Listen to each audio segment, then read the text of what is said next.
What is up, guys? How are you? I am George Mossey. Welcome to the George Mossey Show. This is the Medium Sessions with Medium Giuliana Fischer. How are you today, Giuliana?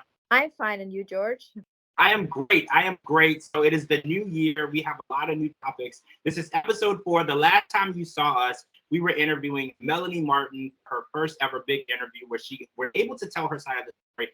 Now we have a bunch of new topics that we want to discuss, and I'm really excited about these because these are genuinely topics that I have so many questions about.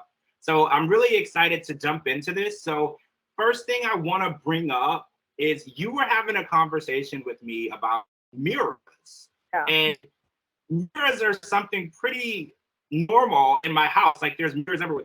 There's 3 mirrors in this room alone. And then in my bathroom, there's mirrors. And I use them as like decoration. Like in the living room, there's mirrors everywhere. So I was talking to you about that, and you said something to me that shocked me. You said that when you go to bed at night, you cover your mirrors. So I want to get deeper into this subject because I don't think a lot of people realize exactly what mirrors are and what role they play in the paranormal world.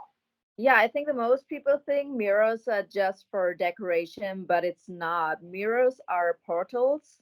So if you have a mirror in front of your bed, it can happen that you feel maybe someone is watching you, but nobody's in the room. And that happens because in the mirror there are portals like ghost portals, afterlife portals, demon portals. There are a lot of portals. Everything what's happened in front of a mirror, it the mirror will be saved in this dimension.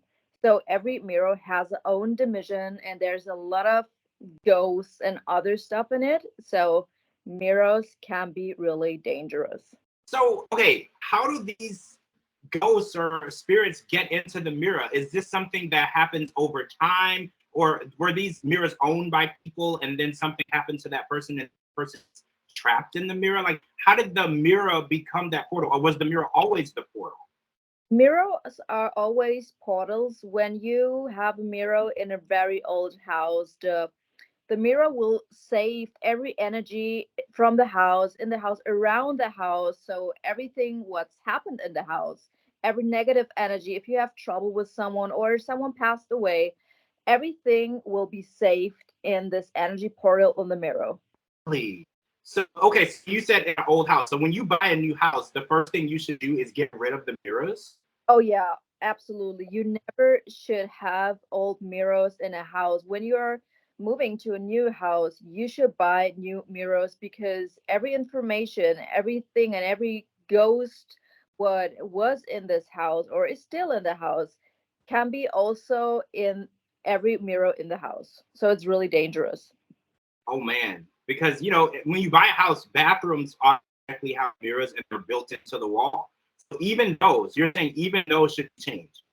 No, it's very important that you really change the mirrors. I never would want to have a mirror when it's maybe over 30 or 40 years still in the house.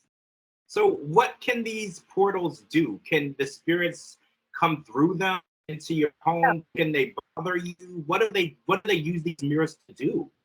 Oh, a lot.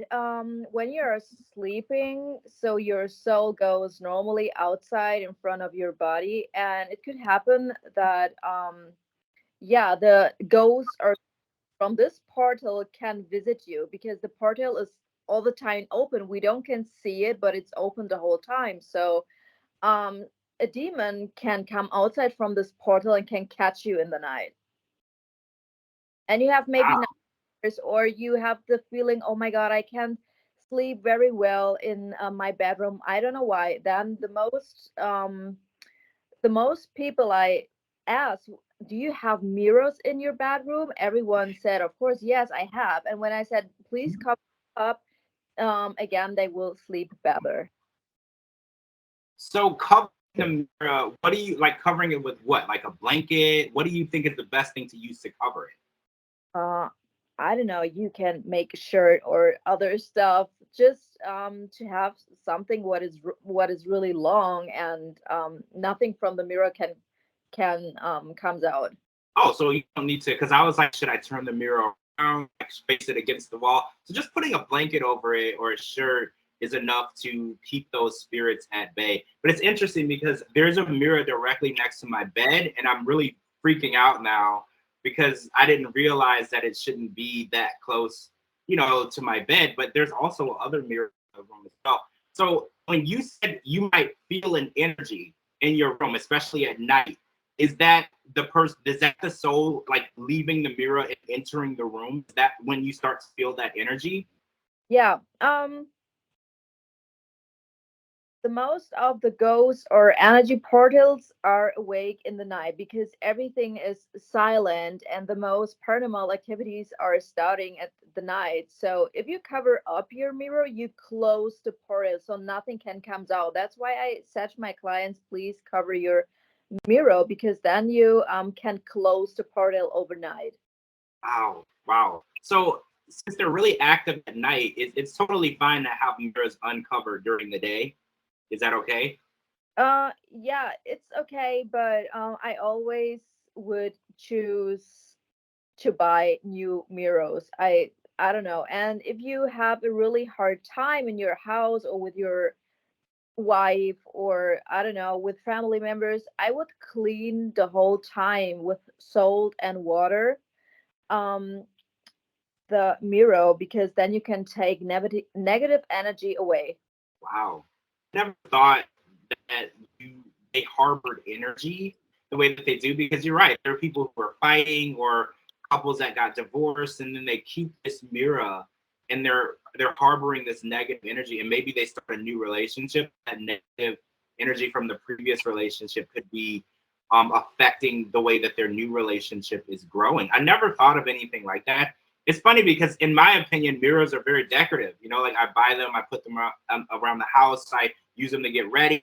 It never crossed my mind, but you know what though, in movies they have always said that mirrors are portals to the realm. In the one movie The Ring, they showed Samaria come through the TV, remember that, and they have always referenced it. It's really interesting how movies can be pretty accurate when they reference the paranormal world. It's really interesting how the people who make movies are very well educated in paranormal activity. Yeah, I think sometimes in kids movies you can see also that there are mirrors and you see like an energy portal and sometimes you can look inside this portal. It looks like a green energy, like a green energy. Do you remember sometimes in kids movies you see that Mhm. mirrors have portals to another dimension or another world and yeah. So speaking of kids, I think it's really interesting. Children are very, very clairvoyant. And Yeah. I think as we get older, we lose the swiftness of that gift. But Yeah. a lot of times people have told me that their children can see spirits or whatever. I was talking to a friend of mine the other day, and she said that when her son was really young, she was talking with a cousin or friend, I don't remember who, and the son said hi, and he was looking at the ceiling, and they asked, "Who are you talking to?" And they said, "Oh, the guy on the ceiling." Is what the child said, and the child could see, and the child could even reference what the person was wearing and everything. And upon further investigation, they found that that was the outfit the person was wearing when they passed away in the house, and the child could see him very, very vividly. Why do you think that as children, most people have the gift of clairvoyance, but it doesn't get stronger; it gets weaker? Why do you think that is? I think because maybe the way they grow up with their parents, it's not maybe allowed, or the parents will say, "Oh my God, you're crazy," and then maybe the child is afraid to have this gift or to say something about that, and then it blocks your third eye will be blocked, and then you don't can grow up with this gift. This gift cannot grow, and the third eye will be blocked, and So that's it's why. possible. It's possible to block, like kind of put blinders over your gift. Yeah, it's possible that your third eye can be blocked. Maybe when you grow up, you think, "Oh my God, I'm not a child anymore, and this was weird, or that was not real, and I was just a child, and I maybe that was just fantasy, what I think or what I thought." And yeah, so then you block your own third eye and you never have this gifts anymore. That's interesting. I've always felt like I had some sort of third eye, but I don't really like I can't see things. Like I've been places where people could see spirits or orbs and I couldn't see them. So I don't think I actually have the gift. I mean, possibly when I was younger, maybe I don't know. I thought I saw things, but I don't really know if I did or not. But I just think it's so interesting how children and animals as well, they have such a strong gift of sensing that energy and seeing things. They can even see like full figures, you know, because even as you're an adult, it might just be an orb, it might be a shadow, but children can see literally strong details. So, do you think it's possible that children would be like a good use for like solving crimes? Because a lot of times children would be able to see things that adults wouldn't.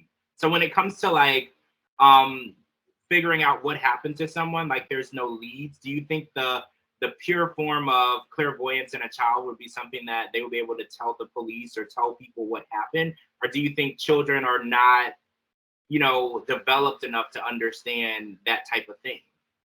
I think they not understand what's going on, and I think when they grow up, they think maybe this was just a fantasy and it was not real. Yeah, I can see that. I can see that because a lot of times we tell children, oh, it's just your imagination. You're just imagining things. We can't see it, so it's not there. And a lot of people do try to minimize clairvoyance in people, especially in children. Parents will say, oh, no, that's not what happened. You just saw a scary movie last night.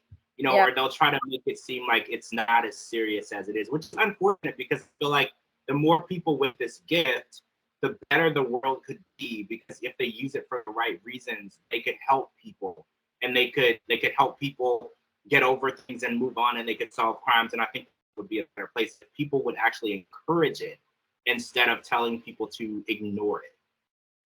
Yeah, I think the most parents are um really realistic. They don't want that their children have too much fantasy, or they think, oh no, you just see goosebumps a lot of times and it's just your fantasy and this is not real. And if you hear the whole time as a child, this is not real, this is not real, you you will not believe anymore that the things what you see is really real. You will believe that it's just in your head. And I think that's why the most children lose the special gift then when they grow up. Yeah, I agree. So I want to talk about paranormal TV shows because, you know, in the United States, we are very, very intrigued with paranormal activity, and a lot of different mediums and psychics. They like to go to haunted places. We have lots of haunted places here in the US. Like they like to go to these haunted places, spend the night. They bring their equipment and they want to try to get a spirit or ghost on camera, or they want to record their voice. You were talking to me about that, and you said that this is a very dangerous thing to do. It's not something that is safe for people to go in and kind of taunt and antagonize these spirits. So I wanted to get your take on that. And would you possibly go into a haunted place and do this? And if not, why not?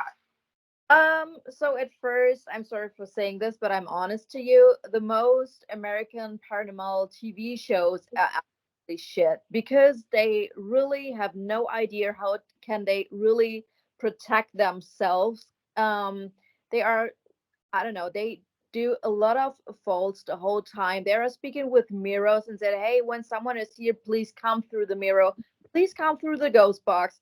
And this is all devil stuff. So they really don't know what they really did with some words, what they say. And it's so dangerous because in every TV show, what I ever see in America, they really made a lot of mistakes. When I go to a house, someone calls me and said, "Hey, I think there's a curse on my house. Can you please come? I want to clean my house." I protect myself first 2 or 3 days before I go in such a house. And I don't work with ghost boxes or other shit. I just work with my gift and with my energies I learned in my training.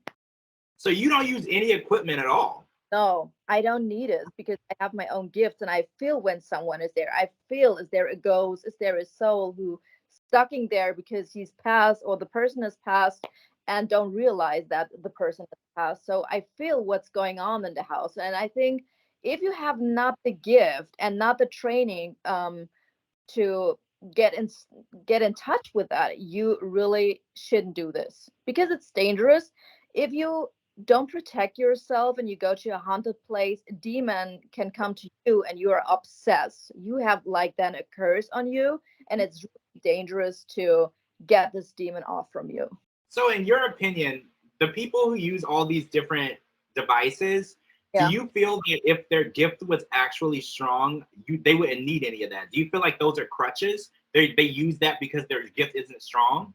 Yeah, I think the most of them want to have this gift, but they don't have this gift, so they use this stuff to connect with ghosts. But the problem is, ghost boxes, Ouija boards are not stuff to get in touch with a soul. Is not that you get in ghosts. These are demon portals. So it's like you make a phone call in the hell. This is ghost boxes and Ouija boards. This is what happened. You make a phone call in hell. So you are not calling a lovely soul who's stuck in there still. So when we talk about these haunted locations, how would you know what type of soul is there? Like I know in your gift you could tell me if it's a person, a demon, or whatever. How do the people like in the US, how can they tell, or do they never even know, or are they going in blindly? You mean how can I feel it when I go to a house? Like how do you decipher if it's like a human soul or a demon? Can you tell the difference?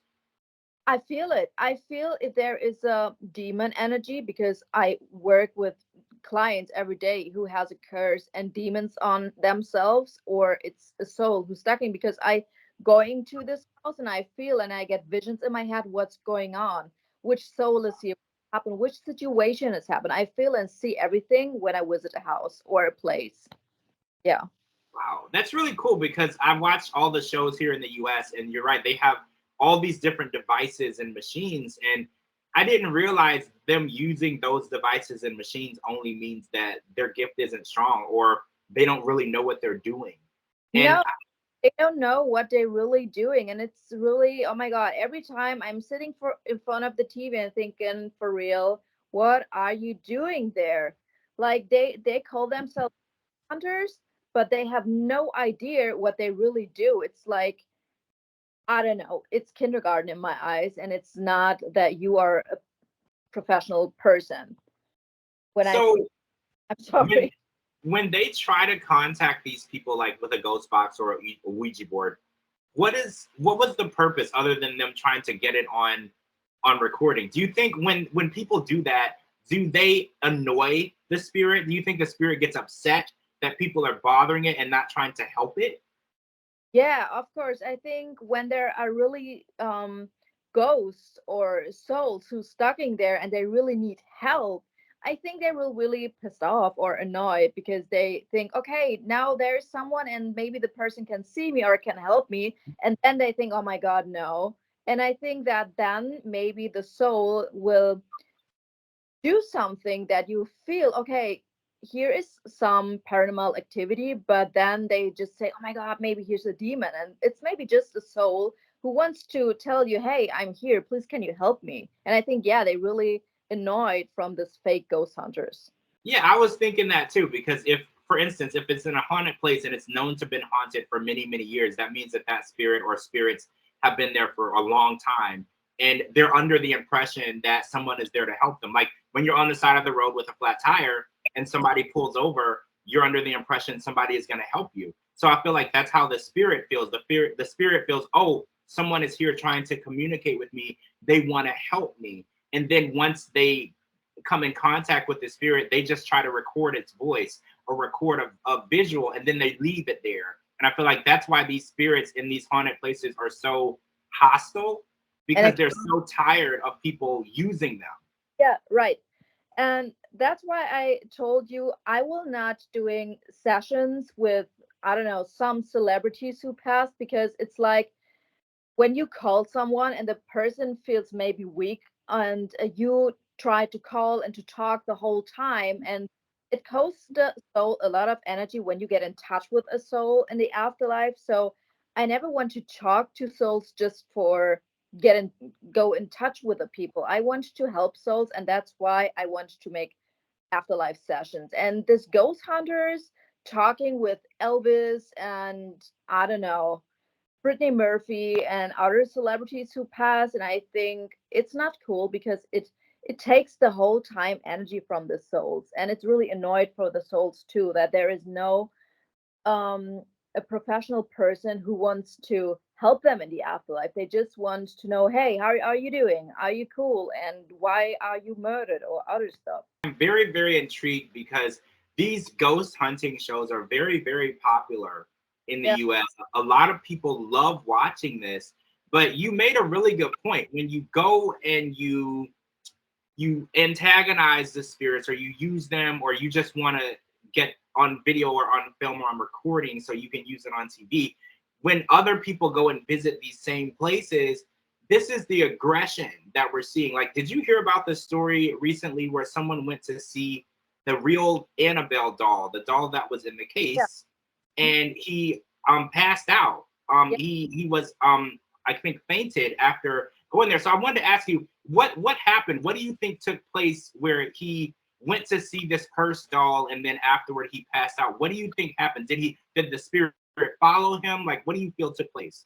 Oh yeah, I saw that there was a German guy who was visit the Conjuring house just for fun and just for clicks, and it's very stupid in my eyes because it's so dangerous. An Annabelle doll is so obsessed, and there are a lot of demon portals in this doll. And if you get in touch with this doll, and this is such a strong demon portal, it really can be that you are passed away in the same time, or that you have a breakdown or something else. It's really dangerous.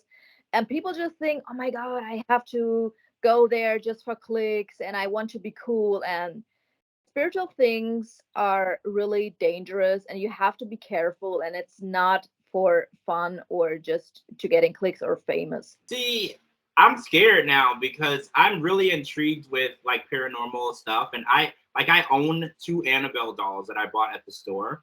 You know, they're not cursed or anything, but I bought them at the store, and I own Chucky dolls. I own Jason, Freddy Krueger. I own them all, like in my house, like literally in my closet. There's an Annabelle doll.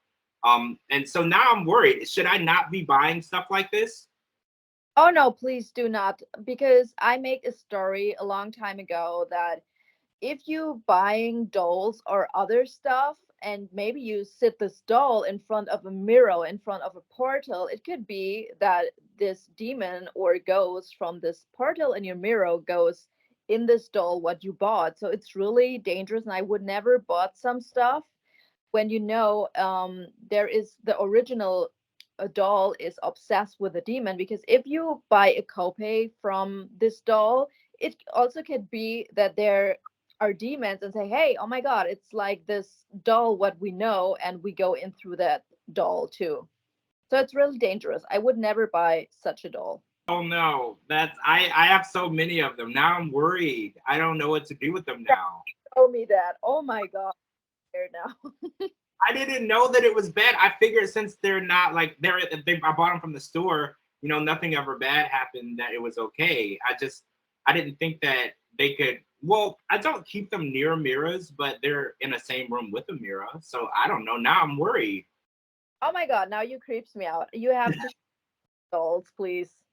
And I have to look if they are obsessed with something or not. Well, yeah, we're gonna have to do a session with the dolls then, because now I'm worried. And it's actually funny because on Halloween I bring them out and decorate them and put them around the house. So okay, now I feel stupid. I didn't think that I was doing anything wrong because I figured, oh, I just bought these at the store. You know, nothing bad ever happened. But when I heard this story about the guy who went to see the doll and he passed out and you know he had a breakdown, it made me think about it because I was like, well, this doll has been you know in this case for decades Yeah. and nothing has happened, and it shows that its energy is still extremely strong, and Yeah. I didn't realize that. And every person who goes to a haunted place and visit this place, and the person is not protect with a special energy program or not a training by themselves, you have to know that you get a lot of ghosts, souls, and other energy what comes with you when you leave the house. So these, You. So yeah, so they can attach themselves to you and leave with you. right. Oh wow, that's scary because these people who go to these haunted places, like you said, they're doing this for clicks and views. They want to make a TV show or whatever they're doing. I don't think they realize that going to this place and experiencing these energies that are aggressively angry because of all the people who continually go there and antagonize them. I don't think that they realize the danger that they're putting themselves in. And Yeah. then even their families, because what if they leave there and go back home to their family and then they brought a horrible energy home to their Yeah, house? right. Every person who visits this place, they have to know that you bring a lot of stuff in your in your baggage when you yeah, when you leave the house. Every time, every person. So that's why I don't understand why you can go to a haunted places when you are not a really good energy worker and when you're not really can protect yourself. I don't know why every person can go to such a place. It's so dangerous. Well, I don't think a lot of people realize that there is a way to protect yourself because when you were telling me about the way you protect yourself when you speak to these souls and energies that you're not familiar with, I hadn't heard that before. I don't know if a lot of people realize that there's products and there's rituals that you can do to protect yourself to make sure that you're not taking anything with you or you're not summoning a demon. I think a lot of people are to the point where they think that this is all fun and games. And they just sitting there and waiting that something happened. And I don't know why some people are so crazy and they don't know that it's so dangerous for them. They just sitting there and waiting that some paranormal activity is starting. Like this is so crazy. I don't know why people do this. I don't think that they know the danger. Like I was saying, I think that they don't think anything can happen because they look at it as, well, it's a ghost or a demon. They can't touch me. They can't do anything to me. But I think that it's important that people realize that demons are very, very capable of hurting you. And I Yeah. think a lot of people don't realize that because they're like, oh, well, it's a ghost. It can't touch me. It can't hit me. It can't hurt me. But I think the danger is really when the demon takes over your body.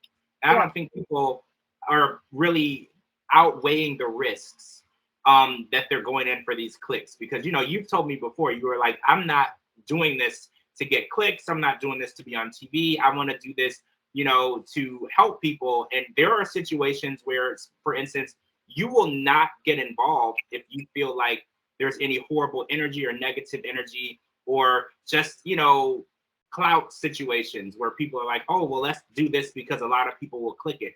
You actually feel that it's more important that you use your gift in a positive way.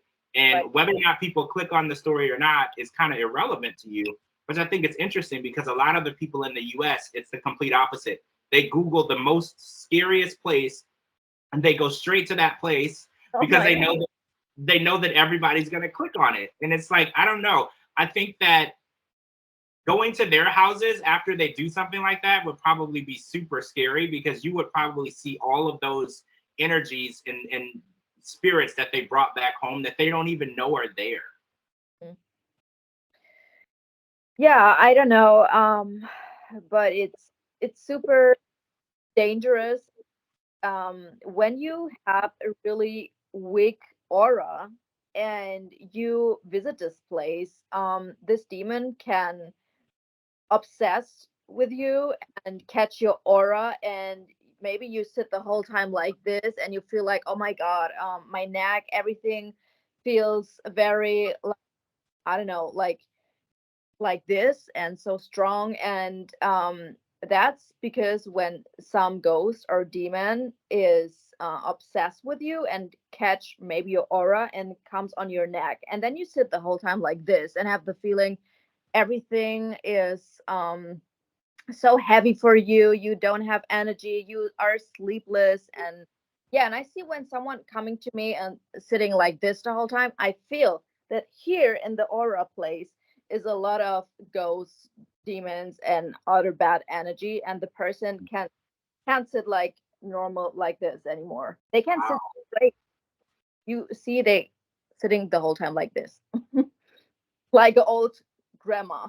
So I want to talk about Ouija boards because I remember as a kid, I would go over to my friends' houses or whatever, and they would have Ouija boards. I was always too scared to play with those. So I want to ask you like a legit question. Like, are these really dangerous? Are they really dangerous, or is it just all games? I had the baddest experience in my whole life. I was 13 and I was playing with this Ouija board with my best friend. And I thought, okay, I'm so spiritual, I can see ghosts, I'm a medium, so what should happen? And we play this, and then there comes like a smoke smell in my room, like marijuana, and we was 12 or 13, and my mother comes and said, hey, do you smoke here? We said, no, we don't smoke. And the funniest thing was, we asked in a Ouija board, hey, how are you, what's your name? And then it comes Bob Marley. And this was so crazy because when the name comes on the Ouija boards, my whole room smelled like marijuana. And then we said, okay, we know now enough. Please go. And this girl said, no, I don't go. You call me, and I don't want to leave. And we felt cold energy, and everything in my house was so crazy. Candles goes off, windows goes up and down, off and on and off, and open and closed. And it was so horrible. My mom was scared, my whole family was scared, and we have to call like a priest to come, Oh my. because yeah, because the whole home was full of energies, because a Ouija board is a demon portal. And if you get in touch with that, you open like a big black energy portal. And my house was, and I was going to school at the next day, and I have the feeling there's an energy who follows me the whole time. And my mom said that my little sister, she was really clairvoyant when she was 2 or 3, and she said the whole time there's a man, a black man in her room, but it was like a shadow, a black shadow, and she's scared she can't sleep. It was very bad, and it takes us 4 weeks to get all these demons out of this house. So I never would do this again in my life. And now, since this moment, I know Ouija boards are the dangerous stuff around the world, I think. This is the dangerous stuff on earth. I'm sorry. Really? And that's so interesting because I used to think that it was just a cool, fun game. But now when you're explaining it, it's like a way to channel energy and souls. And then I think the scariest thing about it is the people who are doing it have absolutely no experience in Yeah. this subject. And I think that's why it makes it so dangerous because even someone like you who had experience in this subject, it still released these souls and energy into your home. And I think a lot of people are like, oh, this will be a cool, fun game to play, with my friends. And then you don't have any idea what you need to do to protect yourself, protect your home, or how to rid these souls. Like the soul said, you called me, so I don't leave until I'm ready to leave. And I think that's the scariest part. You're summoning, and you with the Ouija board, you don't even know who you're summoning. You can summon literally anyone, and I think that's the scariest part because demons, souls, they're all there. And I think that people are so on the smoke and mirrors and the fun of everything. Like I think a lot of people always want to put the paranormal as something as fun and entertaining. And I think that's a really bad association because it can be a very dangerous situation to be in. Yeah, and I really heard some bad stories, and I had a client, her sister passed because of this Ouija board, and they playing Ouija board when they was children, and this ghost on Ouija board say, yeah, you will die in a few days, or you will die in a few years. I don't know. And it was so scared because they say, yeah, my sister really passed away. And it's so, I don't know, but you really have to be careful with that, because Ouija board is one of the biggest demons portal ever. And if you ever call someone about or through this Ouija board, you just need really professional help, because these demons will stay in your. and maybe you change your home, but this demon will stay. And the new people who are moving to this home, they will observe demons too, because these demons will stay. Yeah, so it's really dangerous. That's so crazy because they sell these everywhere. They sell this Ouija board. You can go to the store and buy one, and it's so scary I that know. there's no warning on the box. There's no warning, telling people, hey, this is not a toy. This is not a game. Because a Yeah, lot of people believe that it's a toy and it's a game. yeah, and it's really dangerous. I never ever would do this in my life. This was the biggest spiritual mistake I ever did. Well, you were a kid at the time, so Yeah, we can't. and I thought, okay, I have so many gifts. Like I thought nothing can happen to me because yeah, I'm clairvoyant, I'm a medium, so let's go. Nothing could happen to me. But I was really scared, and I will never forget what kind of crazy things would happen in my mom's house. This was really crazy. Candles goes off, the windows goes on and off, and it's all, and the whole house was very cold, and you can feel when there are demons or souls who passed away, you feel this very cold energy in your house, or it's like a wind or like a breeze on your body. You can feel it, and there is another energy in your house. Mm, that's crazy. I Yeah, mean, I wanted to ask you because I know you book sessions with clients, and yeah, I know that you don't want information from the client because yeah, the whole premise of your gift is you want to see the picture, and it's kind of like a movie of yeah, what's going on, and if they tell you too much information, it makes it difficult for you to get a clear picture of what's going on. So I know that you've booked clients and they didn't tell you information, which is fine, but it was very shocking to you what you saw.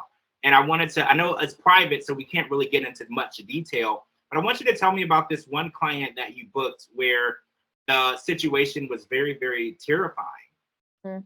Yeah, there was a woman, and she reached me out and said, "Hey, my dad murdered himself, and can you please get in touch with him? Can I book an afterlife session?" And she just sent me a picture, and the first look at his picture, I got goosebumps everywhere and very cold goosebumps, like whole body was cold, and I thought, "Oh my God, that man really creeps me out." But yeah, I was made this afterlife session for this woman, and when I get in touch with a soul, I can feel everything what the soul who passed away felt. I can feel emotions. I can see what the soul saw when he passed the life, everything. It's like I'm in the body from the person, like this feeling, like it's a really strong connection then. And I said to her, "Well, I have to break up. I don't want the session anymore because I see that your father kills more than three women. I think four. He killed four women, and then after the fourth woman, he was killing himself." And I said, "Oh my God, I'm so sorry for telling you this." And she said, "No, no, I know my dad has some issues." And I said, "Oh my God, I really thought in my head, you are kidding me," because she was talking with me about her dad like he was just cheating on a woman. For her, it was like normal that her father was murdered for a woman. And I said, I saw blood everywhere, and I saw the eyes from the woman who was killed by him, and it was so scared for me because I felt the whole emotion um what this man had when he was killing this woman's, and it was so scared for me, and I was really annoyed from her because yeah, I know I don't want to get some information before we start the afterlife session, but like a case like this, I want to know that your father was a murderer. And she said to me, sometimes when I have trouble with my husband, I feel I have the same blood like my father because then I have sometimes thoughts that I want to kill my husband too. And I blocked her after the afterlife session because that was really scary for me. I felt like the way he murdered the woman's. I felt the I don't know, the scared in their eyes from their women's when they passed, and it was so scary for me to see and feel this. And yeah, I was so scared that the ghost from her father now will follows me because now he know that I can talk with him, and I broke up the connection with him. So when you connected with him, did he Yeah, say anything to you? the father say something to me. No, he just say, yeah, thank you, that you get in touch with me and tell my daughter that I love her. That's it. Oh, that's it. So he did he have any remorse? Was he sorry for what he did? No, absolutely not. He don't feel guilt for nothing. Wow, that's crazy. And it's really interesting that his daughter didn't see the severity of what he did. Like it wasn't that serious for her. Because I can't imagine like your father doing something like that. And then for Yeah. her to be like, I want to talk to him. Like, why? You know, like why would you want to talk to someone who did something so terrible? I asked her the same question, and she said, You know, my dad was not calling me for a long time, and I just want to know if he still loves me." And I said, "I'm sorry, but maybe your father didn't call you because he was busy to kill his fourth wife. Like, oh my God, when my dad was a murder, I don't want to talk with him anymore.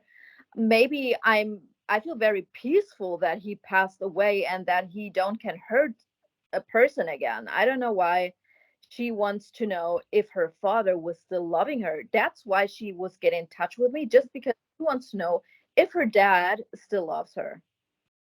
That is insanity. Like you would think that she would want to ask him why he did it, or you know, why what would possess him to do that, or maybe if it was a demon. But all she wanted to know is if he loved her. That is just so strange. And I was so scared. My voice was scared too. I was shaking and said, "You know, your dad kills for women." And she said, "Yeah, I know.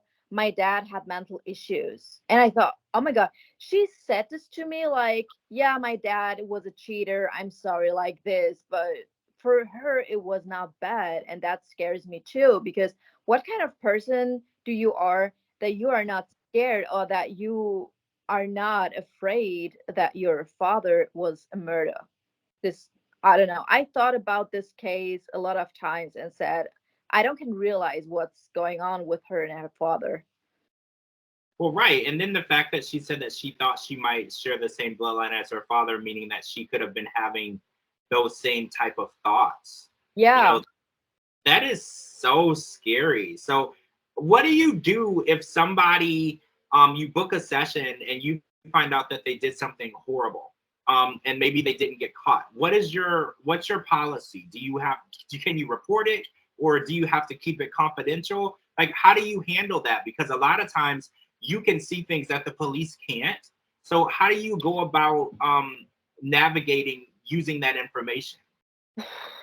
I don't know. I have to say, over for me, absolutely normal, and I don't think about it further. When I end the session, I just break up all the energy cords for me that I had when I make that session. But I really try not to think about that anymore because it's too much. If I would think about a case the whole time, I would going to be crazy.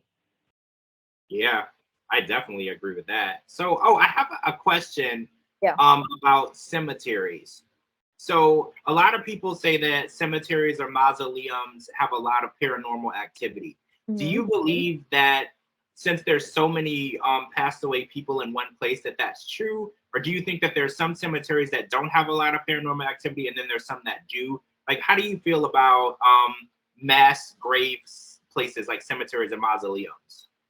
I think there are a lot of paranormal activities because a lot of people, I told you that in the first podcast, like Aaron, they are stuck in the between world and they don't can realize that they passed. And so they trying to move on, and maybe they are stuck at their own graves and can't move on. And that's why there are a lot of paranormal activities, or someone can go over because maybe the soul is very angry about something. Maybe the person was murdered and wants to say, hey, I know who my murder is, wants to give messages to mediums, and that's why they can't find peace.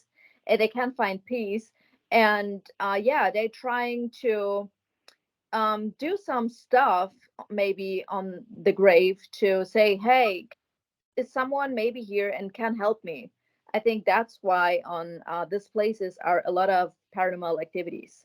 Like Yeah. a friend of mine was passing away for 5 months ago, and my feeling was that she was murdered because I had a dream with situation, and 5 days later I heard from the situation what I dream about it, and that my friend was passing away. And every time I felt energy and wants to wake me up at the same time in the middle of the night, and I thought, oh my god, who is here? But I was very ill at this time, so I don't want to get in touch with the energy and want to ask, hey, how are you, or where are you? So I felt that there is an energy. She was really aggressive because she knows that she was murdered, and she wants to that I wake up and that I get in touch with her, and yeah, talk with her about what happened. And so I feel that when a soul really needs help, the soul is maybe sometimes annoyed or aggressive because they just trying to give signs that they are really here and wants to talk with us and wants help. So that's interesting because usually you channel a soul, but there are times where I guess a soul is trying to channel your energy. They're trying to get your attention. I didn't Mhm. realize that that happened because, a lot of times people will say, oh, I was in my house and, I saw a soul or I saw an energy. Yeah. So that would be considered the aggressive way a soul is trying to get your attention, where Mm. it makes itself visual to you or it wakes you up in the middle of the night or you hear a loud noise, and that's the aggression. And it's not necessarily that they're upset with you, but they're trying to get your attention so you can help it, I guess, is what is important to get from that. Yeah, it's every time. So since I was a child, they come to me. I told you the most in the middle of the night. I don't know why they always come in the middle of the night, but they come and they're trying to wake me up to get my attention, or the TV goes on, or the light goes on and off. And I felt, okay, there is a new soul, and the soul wants my attention because they know and they feel that I can help them. So souls reach me out the whole time. So it's for me absolutely normal that sometimes I'm concentrate or I'm not in the spiritual, I don't know, mood, and just trying to live a normal life, and then they trying to get in touch with me, and sometimes I ignore it because I have my own, I don't know, issues sometimes, or other work what I have to do, and then they really are sometimes annoyed and tries everything to get my attention. And it has to be scary, like terrifying, because you can be going about your day, minding your business, and these souls are trying to get your attention, and you can't really concentrate on anything else because they're making themselves known. And, Mhm. and with you, you can feel things. Like for some people, you can't feel it. For some people, it's visual. So like they'll see or for they'll see a shadow, but for you, you will literally feel them around you. So it will Yeah, make it really difficult for you to do anything else. yeah. Do you see ever the movie The Sixth, Bruce Willis? Oh yeah, the Sixth Sense. Yeah. The Sixth Sense, yeah. And when I was a child, it was for me exactly the same. I saw the people, I saw the people, like the way they passed away, sometimes with blood in their head, or sometimes with blood, it comes over the eyes, and that really scares me. And when I getting older and grow up, I see now the souls, but not like the way they pass. And when I was a child, I saw exactly how they passed away, and that was really scary for me. And I will never forget this because some people looks really like damaged with their bodies, and that was really scared. So do you think that was because you were a child? And because we talked about this earlier, children have such a strong sense of clairvoyancy. So as you got older, maybe that the sharpness of your gift got a little weaker because children do. They can. I've heard people say the child can say what they look like, what they're wearing, what color their eyes are. Children can see so much more than you can as an adult. So do you feel relieved that you see less now? Because I can imagine that must be very terrifying.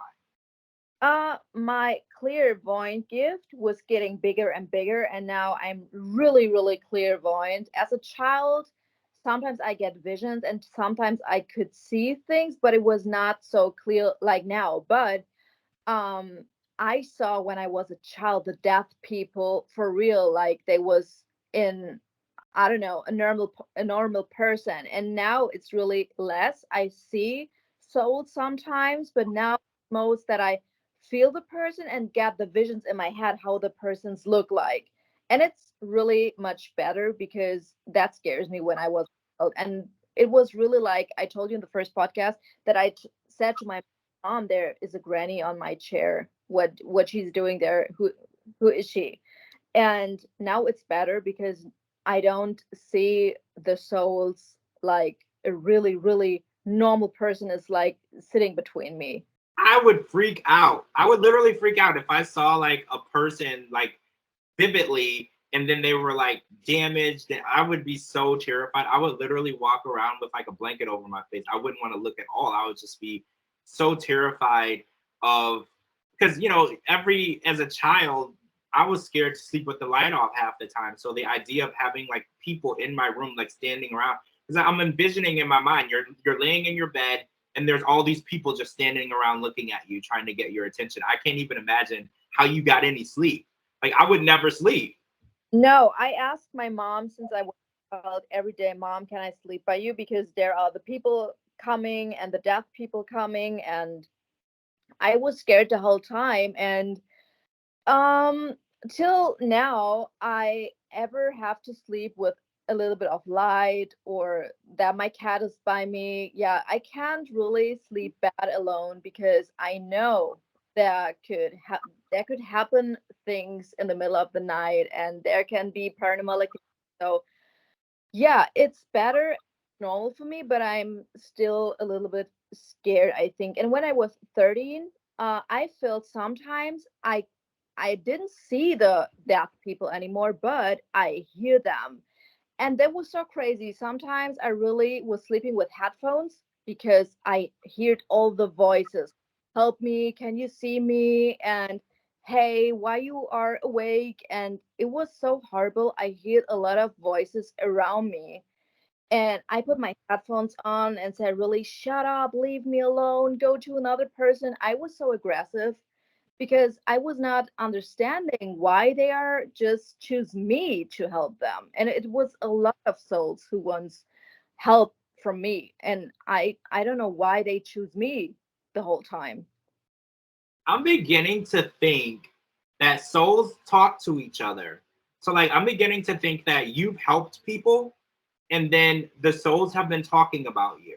Because Mhm. why do you think that so many souls are trying to get your attention? Because there's lots of people who have, the gift of clairvoyant and being psychic or discernment. Lots of people have this. So I think that just like, when somebody starts a rumor and it goes around, I think the souls have heard your name and they know who you are and they know that you've helped people. And I think the souls are seeking you out because they Yeah. know that you're not going to just come there and record their voice and leave. They're good. They know that you're going to try to help them. And I think that they're drawn to you. And then, when you help people, I think souls tell other souls, hey, I spoke to Giuliana. She helped me. She gave this message to my mom. She gave this message to my husband, or whatever the soul happens to need.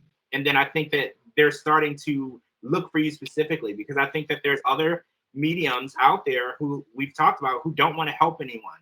And the souls are knowing that. They know that they're being used and they're being sought after for clicks and views. And I think that your name is circulating in the realm as someone that is important. And unfortunately for you, it means that there's people all around you all the time, but you're in high demand Mhm. because there's people who don't want to help. I think once Yeah. they found out that you're one of the people who do, unfortunately, it's going to make it really difficult for you to get that peace and silence. Mhm.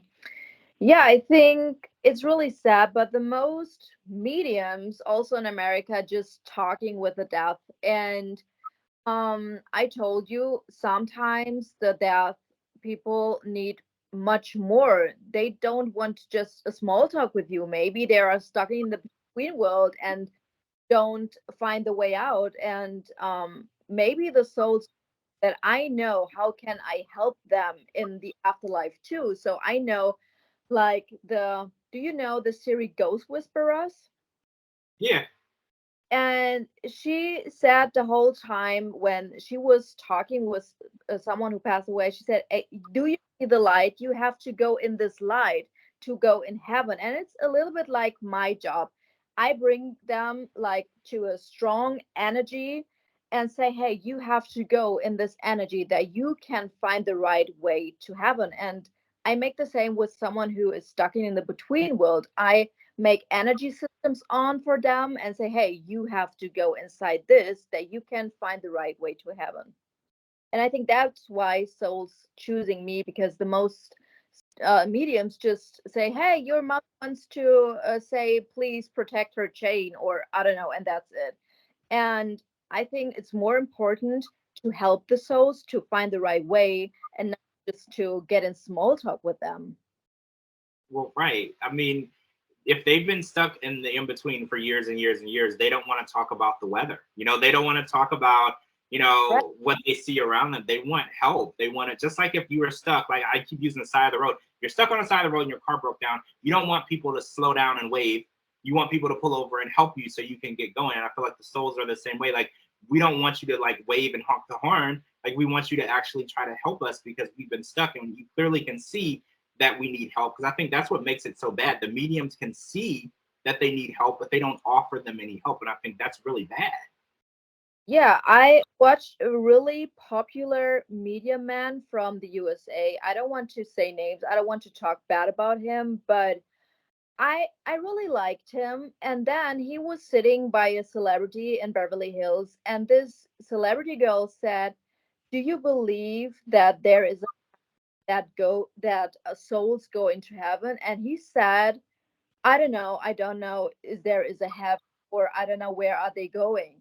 And I was so shocked, because I think you can't be a good medium, but you don't know if there is a heaven or not, or you don't know where the soul is. So I don't like him anymore. And I thought, this is so sad that the most just want to talk. And Aaron Carter really explained it so good, that when you are stuck in the between world, you have the feeling you are like in a jail. Everything is so gray around you. You can't talk with other souls. You just hanging around there, and it's like an exit way. Like, there is no exit way, and you don't can go to another, I don't know, to another dimension. It's so sad. And that's why I think it's so important to help souls to yeah, to get in heaven and found peace. It is. I have one more topic. So I know that you're clairvoyant and you see things, you see visions. So I was wondering, when you see a vision, does it have to be attached to a person, or could you just be like going about your day and you'll see something happening in your mind? Uh, oh my God, it's different. Sometimes I see what's going on in their heads. I saw their thoughts, maybe a topic, what is all the time in their heads. I see future. I see when they are sick, but I don't know why. I can see really, I think, everything in their lives. I see when you are engaged with someone, what the person is thinking about you, what he's feeling, what's going on in the future with each other. So yeah, I don't know. I see, I think, everything. Yeah. But do you have to see the person physically to get that, or do you get visions of just like the future in general? No, I get visions, what's happened, see it like the way I explain you, that it's like a movie. I see the picture and I see what's going on and what's happened. I just see it in my head. What about so in the news, an actor, Christian Oliver, and his daughters, they just passed away in a plane crash. So like, would you, if you were to be able to see a person, could you be able to tell if they were going to go through in a tragic event like that in the future? Yeah, absolutely. I told a client, I'm please don't drive tomorrow, but because if you would do this, I see that you have a car mistake and you could very get in danger. And the next day she told me, oh my God, I heard in the news there was a really car mistake. And she was so happy that I had told that to her before, because the soul always shows me what's really important for the person. I also can see if there are something bad things what the future for you. I can see this too, that you Okay, should so going to this way or not going to this airplane or other things. Yeah. So that's interesting. So when you see something happen, it doesn't mean that it's like set in stone. It has to happen. You can actually change the outcome. Is that what you're saying? They can decide to do something differently and not go through that horrific event. Yeah. See, that's interesting because there's a movie in the US. It's called Final Destination, I know. and it teaches people that no matter what you do, you can't cheat what's going to happen to you. So that's not true. You're saying that people can make decisions to change what you saw in the visions. Right, you can change it. If I tell you there are two ways, please don't go the second way, because I think it's too dangerous for you. You can choose by yourself that you choose the other way what I told you. So yeah, you can choose by your own which way you want to go. And I think that's why I'm so thankful about that I can protect people for their own destinies what's happened. Yeah, I didn't realize that. I thought when you see the vision of the future, that's just what's going to happen. Like you can't do anything to change it. So that's really interesting because you're able to shape people's decisions to protect them from unknown dangers, and you can prolong lives. You can keep people safe. You can keep mothers and dads alive to take care of their kids. That's so interesting because that movie Final Destination, it made us all believe that you couldn't cheat death. Like no matter what, it would still happen. So I love to hear that even though that is something that could happen in the future, you actually have the power to make the decision to alter that reality. Yeah, right. When my brother was born, I really had a really bad feeling. I was 15. My brother is 15 years younger than me. And I said to my mom, Mom, I have the feeling he will be died. And this feeling was so bad. I was crying day and night the whole time. And I can't explain why I have this weird feeling. And then we was by an worker, and we made some healing sessions with him, and he said it was so important that we did this healing session because he have the feeling that my brother get like an illness and he could die from this illness. And my feeling was right. So I protect my brother with my gift, or with my intuition, what I feel that when we are not doing something 2 or 3 years later, maybe he will pass away. See, I think this is really important for people to know. So booking sessions with you is important because you can actually preserve your life and alter the way things are going to go. And I don't think a lot of people realize that. Some people believe, because I believed that no matter what decisions you made, your fate was the way it was going to turn out. So hearing that, I think it's important that people start booking sessions and just getting an idea of what their future looks like so they can alter and change their behavior, because a lot of times your behavior is what leads to these negative things. And if you were told ahead of time, like we did with your brother, you can change the way that reality turns out. So I think people need to really book sessions and just have a open conversation. And it's not that you're looking for something bad, or it's not that you want to know like when you're going to die. Obviously none of that is important, but if there's things that you're doing now that are going to negatively affect you, I think it's so important that people are able to take that information and use it the right way. Yeah, and for 4 or 5 years, I work a little bit different. I always said to people what's happened in the future, but I felt a lot of people was going crazy because then they want to know the whole time what's going on tomorrow, what's happened in a month. And I said, oh my God, I don't want to make it that way anymore. When I know make a reading with someone, I just ask the soul what is important, what wants the soul show me, what's important, what kind of next step you should do. Like I work a little bit different. I don't like it to say to people what's happened in 2 years or 3 years, because I have the feeling that people are going be crazy when they know what happened. They focus the whole time. Oh my God, tomorrow will that happen? In a month, maybe then happened this or this. And so I work now different than before. I just really ask the soul, hey, what's going on? What do you need? How can I help the soul? This is like my reading is going. Yeah. I think that's great. All right, so we run out of time this week, and next week we're gonna come back. Next week is gonna be really good because we have well, the next episode is gonna be a really good transition. We're gonna do a reading on the podcast, which I think a lot of people have been asking for. Or actually, is it a reading or an afterlife session that we're gonna do? I think reading an afterlife session in once. Oh wow! So guys, you're getting a double treat of reading an afterlife session. It's with a very popular person you guys may know. I don't want to say anything yet, but that's the next episode. We're really excited about that. A lot of people have been wanting and asking to see the process, you know, of Giuliana's gift and how she can see a picture and kind of explain verbally a movie going on in her head. And you guys are going to be able to see that firsthand. So after you see this, I know you're going to want to book a session because I know you're going to want to get the same insight in your life as well. Thank you so much again to Giuliana for joining me. This is the George Mossey Show, the Medium Sessions with Giuliana Fischer. This has been episode 4.